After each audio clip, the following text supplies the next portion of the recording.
Hey there, welcome to episode 95 of the Cafe Genius Impresario's audio program. I'm your host, Dan Hugo. We are recording this at 4:30 p.m. on Friday, December 20th, 2024. I was actually going to try to record this in the morning. I had a morning meeting on the Strip in Vegas. Had to head out early, so I figured I'll do it in the afternoon. Getting back home was not a joy. Just the way the transit works here in Vegas. So here we are recording. Like I said, it's about 4:35 p.m. on Friday. Today we're going to talk about startup motivation. Why am I doing this? If you're not familiar with the Cafe Genius Impresario's audio program, it's inspired by Cafe Centro in San Francisco, the place where startups start. It has since closed. Maybe that's ironic, or maybe that's telling. Not sure. But the Twitter got started at Cafe Centro, among other things. Cafe Centro spelled with two F's, just like Cafe Genius. Genius lunches held during the downtown project days. Random people would get together and just talk about what's going on, what are you working on, who's doing what, what's working, what isn't, etc., etc. And impresarios are people doing cool things.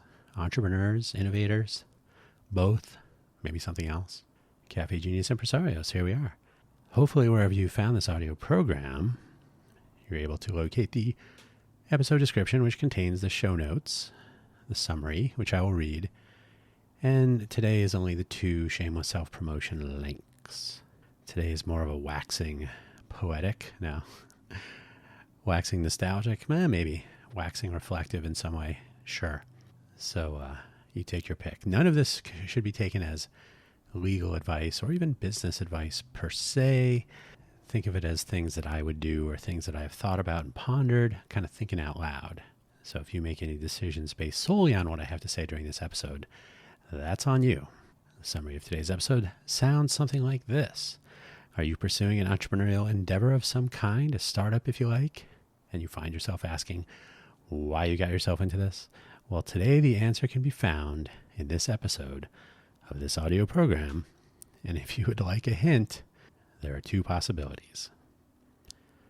So again, not advice, more of a analysis of two general motivations. I think in my travels I have come down to these two. There are variations of each, but it's essentially two possibilities. The links for today's episode, as usual, the buymeacoffee.com/DanHugo website. My profile page contains links to my various audio programs, my favorite coffee beans, and an audio program that is only available on buymeacoffee.com in the posts section of my account. So go to /DanHugo, and then right at the top, there's a link to the posts section. Buy me an update. About 5 minutes, under 5 minutes, a micro episode of update goodness. Totally free. There's no obligation to spend any money on either of these websites. You can if you want. The second, of course, the ko-fi.com, ko-fi.com/DanHugo. I place textual updates there. They support audio, but only if it's on one of a few external websites. Buy Me a Coffee is not one of them. Can't imagine why. Again, no obligation to spend any money. You can if you want. Any proceeds that come in through either of these platforms, which I have selected because they are frequently used by open source project developers and so on, customer engagement and supporting their efforts. If any funds do come in through here, they do go towards coffee, which is what powers my various endeavors.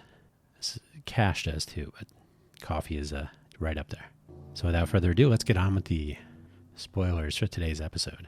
If you don't want to listen to the entire episode, I will let you in on two main reasons to pursue something in the entrepreneurial space. Again, not advice, just thinking out loud. And I will wager $0 right now that your reasons for pursuing yours are one or both of these. You have an interest, a passion, something you think you would love to do as a business to sustain your lifestyle, whatever that may be. These are sometimes called lifestyle businesses. Hey, how'd that work?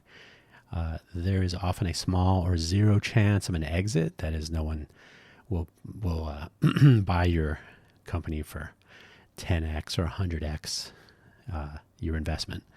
So you're not looking to do this business, to pursue this endeavor, to get wealthy. You're just paying the bills, doing something you like to do that you've always wanted to do, and so on. Though never say never. You never know. You always don't know, not never. So you're pursuing something that gives you purpose and sustains you and perhaps a family or others. Ideally, it is something you can be proud and happy about that you'll enjoy doing. Or you identify a problem, a gap, a pain point, maybe even something outside the mythical box, thinking outside the box, and you want to pursue a solution which will lead to potential investment, possible losses, possible gains, an exit for you and your investors perhaps, and or some impact on your initial goals or maybe something larger. And remember, you can do both. You may have a pain point that you've identified, and then you think, I can solve that, but on a small scale. I can solve it locally so that I'm, solving it for my community, people reasonably nearby geographically. You don't have to scale up a business to support hundreds or thousands of customers and hire employees and so on, depending on how you implement it. So you can do both. The scale would vary and so on. But essentially, it comes down to these two. There are variations, of course, but it's generally speaking, one or both of these. So what about those passion projects and lifestyle businesses? You may have always wanted to own and operate a coffee shop. Who hasn't? A bookstore, your own contracting company building homes, or maybe you create music or take photos or create and edit videos, or could be anything like these. These are all completely interesting and often quite cool. And they fit well on a path that brings you into a future doing something you enjoy with purpose and positive outcomes, maybe even paying your bills, which is something I can hope for. I will add here that sometimes a lifestyle business serves a need. Maybe it is the most viable way to make a living, feed the family, and so on. This is not to diminish this variant, but this is still filling an internal need. So it's something you've always wanted to do, which may be support a family, pay your bills, and so on. Doing something you enjoy, that you can be proud of, that you're capable of doing, etc. So you're servicing an internal need rather than some challenge in the world. I hope that makes sense. I'm not trying to diminish this variation, but it's a variation of a lifestyle business. I myself have pursued passion projects, not as a primary focus, but certainly in the top 3 things I have had on various burners with the motivation, I put something on the back burner, with the motivation for a passion project, often including to see if an idea will work. I wonder if this would work. Let's try it. The motivation is not a big exit with piles of money falling from the sky, but a practical, I think. Not practice, a practical. Who does these notes? I'm going to fire that guy. A practical test of a concept or notion, and maybe some positive outcomes. This is not to sell the pursuit short. If it works out that it works, that is great. But if it doesn't, I will have learned something just as I would if it does.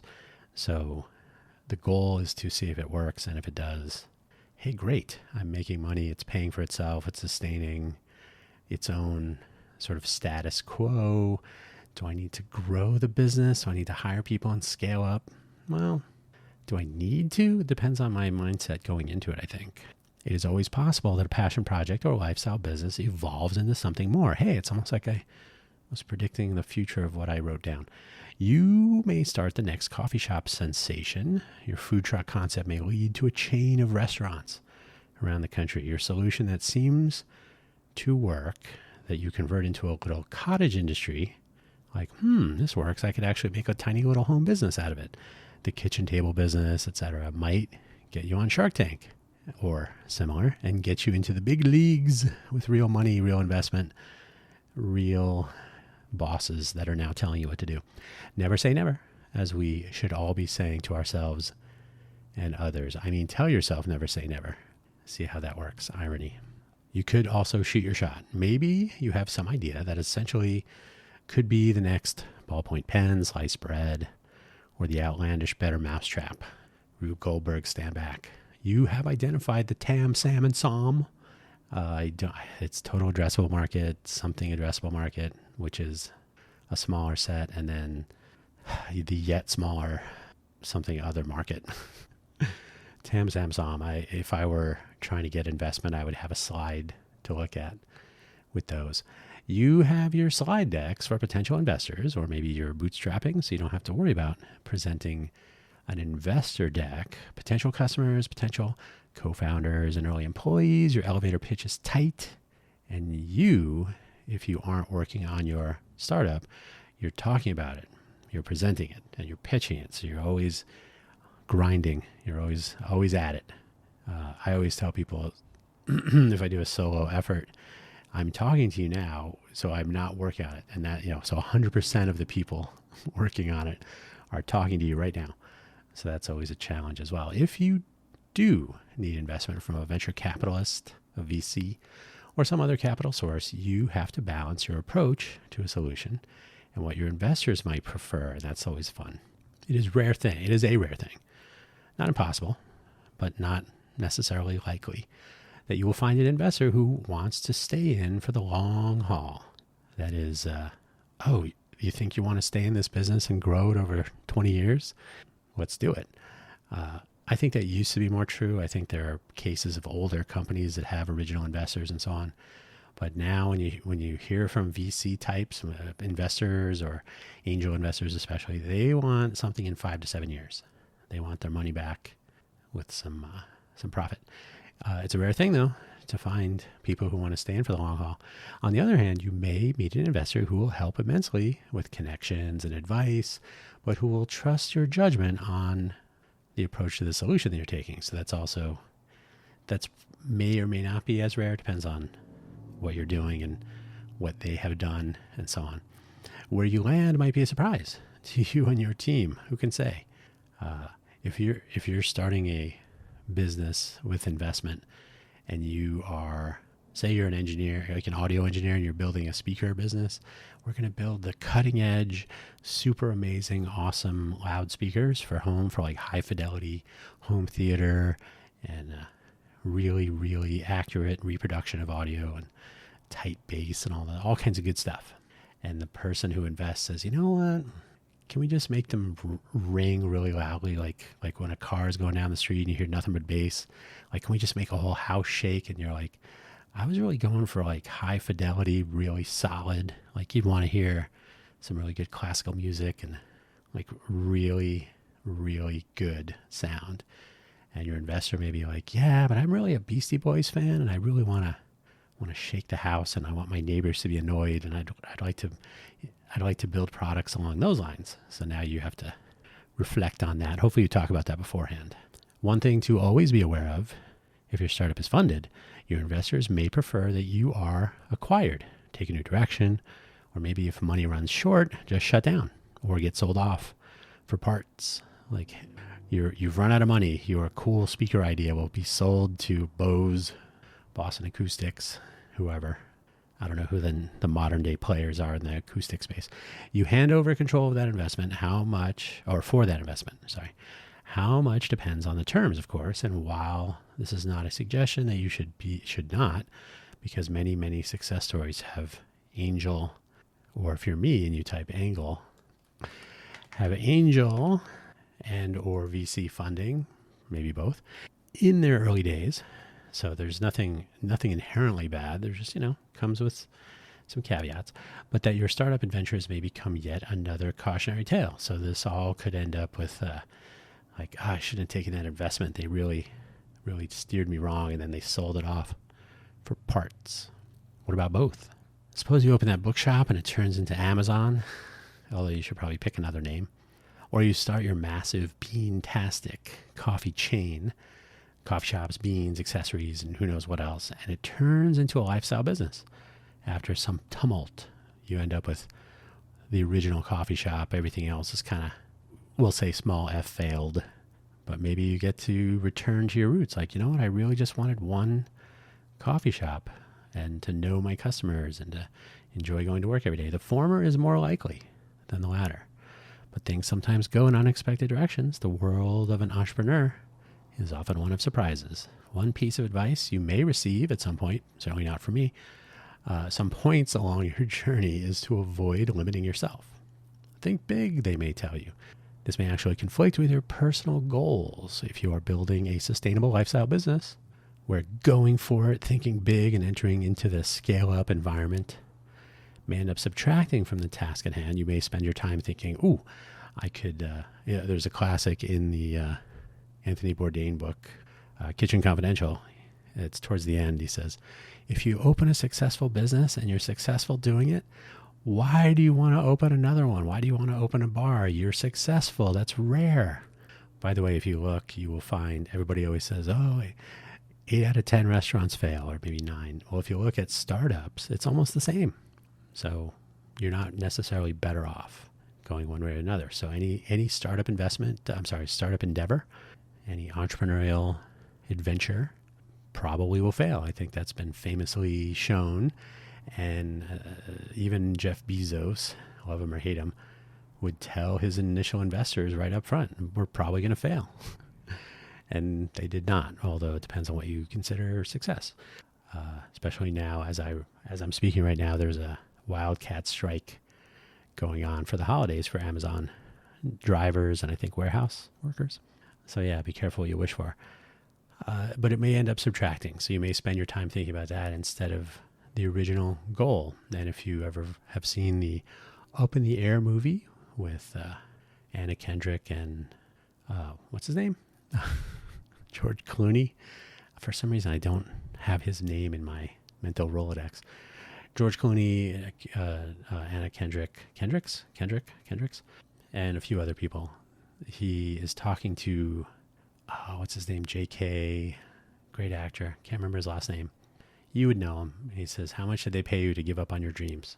So he stops doing what he loved, which was cooking, and he took an office job for whatever.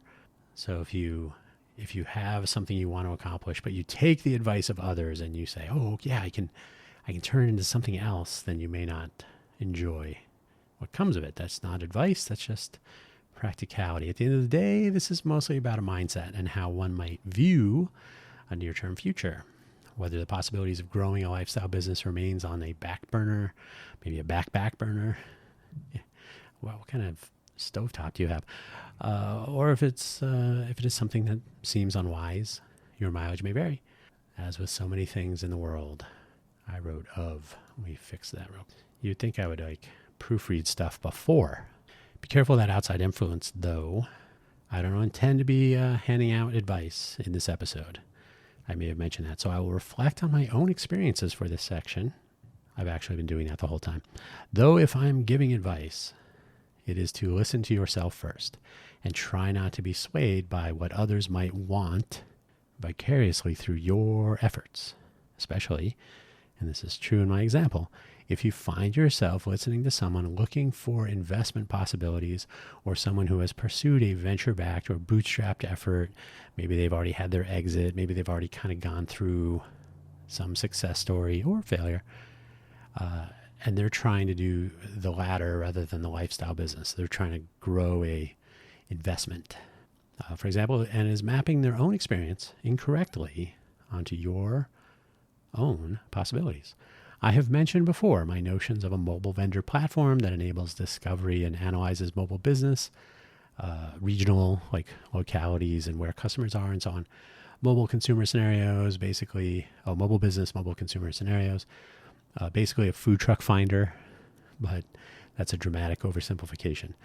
It's more than that. Conceived by someone who has worked on and with food trucks and food truck owners and with mobile vendors in general and done all the things. So that would be me.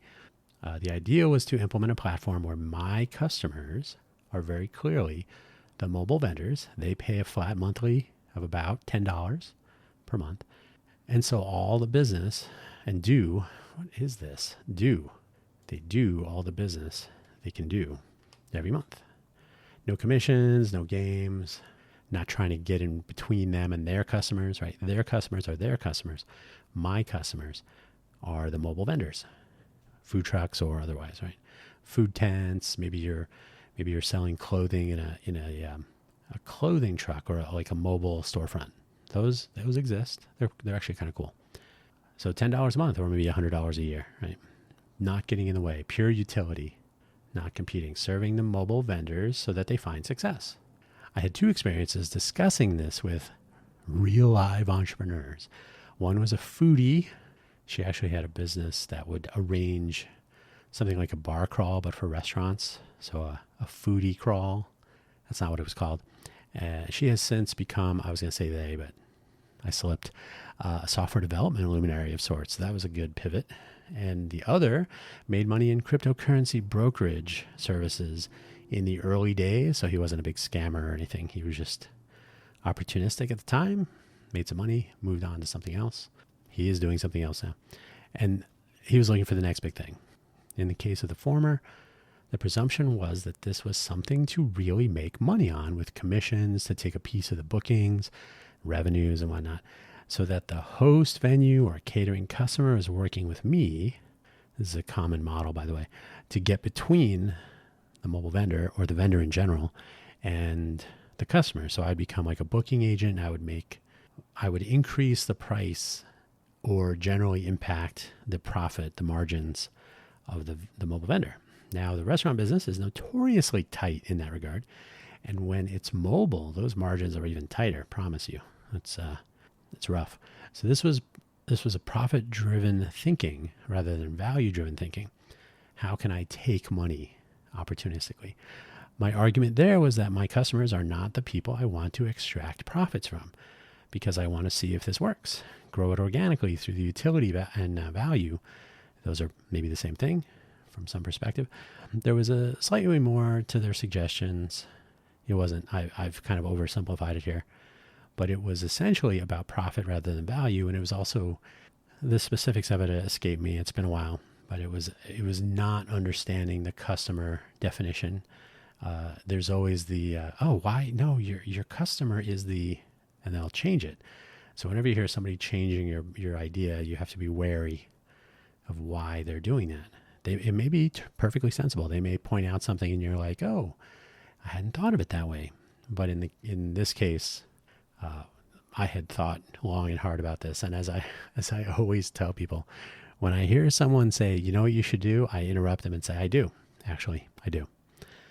The crypto person suggested that a subscription model was fine, but that the subscription rate should be closer to $300 per month. This was another version of profit motive at the expense of my customers, though at least we were not arguing about who the customer was, and may still be, by the way. You never know. You never know what the near future will hold. Pardon me, in neither of these examples were the people I was speaking with thinking about a lifestyle business, especially one motivated by the I wonder if this would work drive that I mentioned previously. And as an engineer, I get that a lot. Like, oh, I wonder if it would work to try this idea. If it worked, and if it could be sustainable at $10 per month subscription, a flat rate. No, I don't care if you work 1 day a month or 31, 32 even, 3 times a day, whatever you want, $10 a month, because it doesn't really cost anything more, technically. I mean, I have to get photos and bandwidth and so on, but tiny fractions. So $10 a month. The idea was to offer value and to grow the number of customers if it was successful. So growing to hundreds or even a couple of thousand mobile vendors, which there are, this would be an organic, successful lifestyle business that demonstrated or might demonstrate a working idea. Like, hey, look, you can actually do this and be successful without gouging the mobile vendors or getting between them and their customers, etc. This still may be the case someday. We'll see. So at the end of the day, and again, not advice, they always say, do what you love and the money will come, or do what you love and you'll never work a day in your life. These platitudes are interesting. They are interesting, but rarely actually true. They're true sometimes. Doing what you love might actually go horribly wrong. Then you will come to despise that thing that you loved, especially if it proves costly in the end. Like, man, I used to really love bowling, but that bowling alley really took all my money. It ruined my life. No, I've never owned a bowling alley, nor do I really care for bowling, to be honest. A venture-backed endeavor will often come with strings. Those are important, and most of the time you will be working for your investors. Unless you play your cards right, like maintaining a majority stake in your company. It's worth a shot. to make back their money. That's what they really want. With profit, that's what they really want. You can think of it as interest. You're paying back. It's not necessarily a loan. It's an equity or a debt, depending on your terms and whatnot. End of the day, once you take money from others to build a business, production by street. Once you take money from others to build a business, they're part of your future and you're part of theirs. And depending on that balance, they may be tweaking your idea a bit. Here again, you may come to despise the whole thing. Even if you were tackling a real problem, or if you're me and you're attacking a real problem. Bonus L. Take an L for 200. A real problem. If you're tackling a real problem or a pain point in the world that you felt you could address in a useful and even profitable or at least sustainable way, great, except that you might get steered in a different direction once you've got other people's profits to worry about. You're down with OPP. If I have one piece of advice, and despite everything else I have said here, and I really don't want to give advice, but if I did have to give one, it would be to try to speak with several people who have done something similar. Find out if your motivations align or did align. So why did you start this coffee shop? Because I always wanted to have a coffee shop. Okay, that could be something. And convince them to reflect honestly on how it went, how it's going. Ponder these things. Listen carefully and weigh. Talk to multiple people, multiple inputs. Those are good. These inputs will matter, especially if they have no interest in investing in or competing with or otherwise tinkering with your own version of your future possibilities. I will say that when I was working on the food truck platform, I initially started with food trucks only, but as I started talking to more people, I realized that the same challenges are faced when you go to a farmer's market where it's mostly booths. Usually the food trucks are a minority. It's usually little booths or tents, local farmers, local businesses selling their wares, often food, but not always. So there's food vendors, I call them fair vendors. So they're selling clothing or, whatever it is. Same with food trucks. There could be food trucks. They could be food. They could be coffee or dessert trucks. They could be selling clothing or a variety of things. So mobile vending comes in different shapes and sizes. And the universal truth is they kind of get screwed.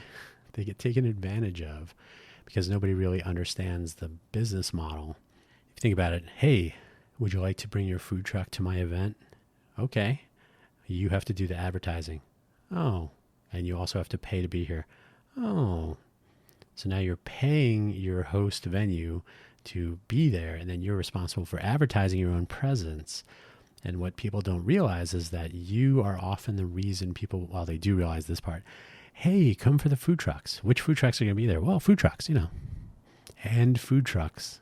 But the food truck person is bringing usually their entire business to you. So they're committing to your event at your venue, your location.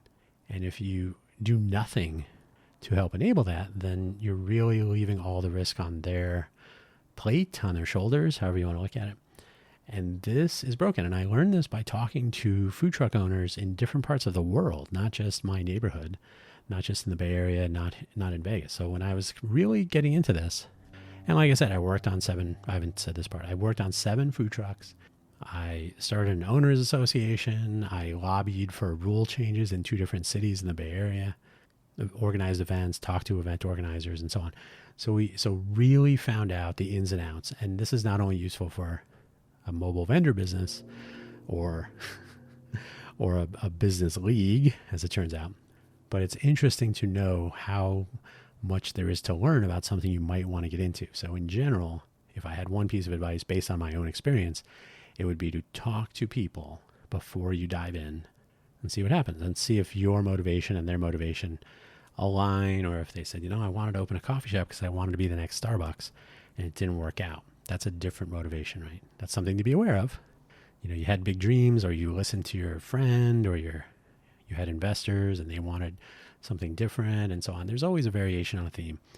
So the more stories you can hear, the better maybe starting point you'll find yourself at when you decide to go ahead or not with your own idea. So that's all the real advice I would give, is to talk to people, listen to what they say, and then at the end, flip a coin and see what happens. No, that last part is probably not a great idea. Maybe it is. And remember, 80% or so, sometimes it's 90, sometimes it's somewhere in there, of any startup, restaurant, tech startup, whatever, they usually fail in 5 years. Those are very rough numbers, but it's something like that. So just because should I start a restaurant or a software company? What do you feel better about doing? If you're in it for the money, it might not go as well as if you were in it for the coffee. So who knows? That is not advice either. That's just reflection. And that's where I'm going to leave it for today. Cutting it short today at 33 minutes, but the holidays are upon us.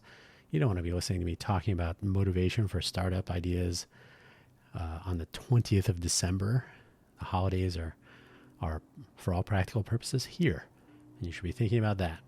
Save your startup ideas for just after the new year, January 2nd, 3rd, somewhere in there. So on that note, I will wish everyone, if you do listen to this sometime around now, a happy new year. Hopefully 2025 will not be so chaotic that things shake loose, and we'll see what happens. It might be a good year to start your own business, but who knows? Thank you for listening. As always, take care. Bye-bye.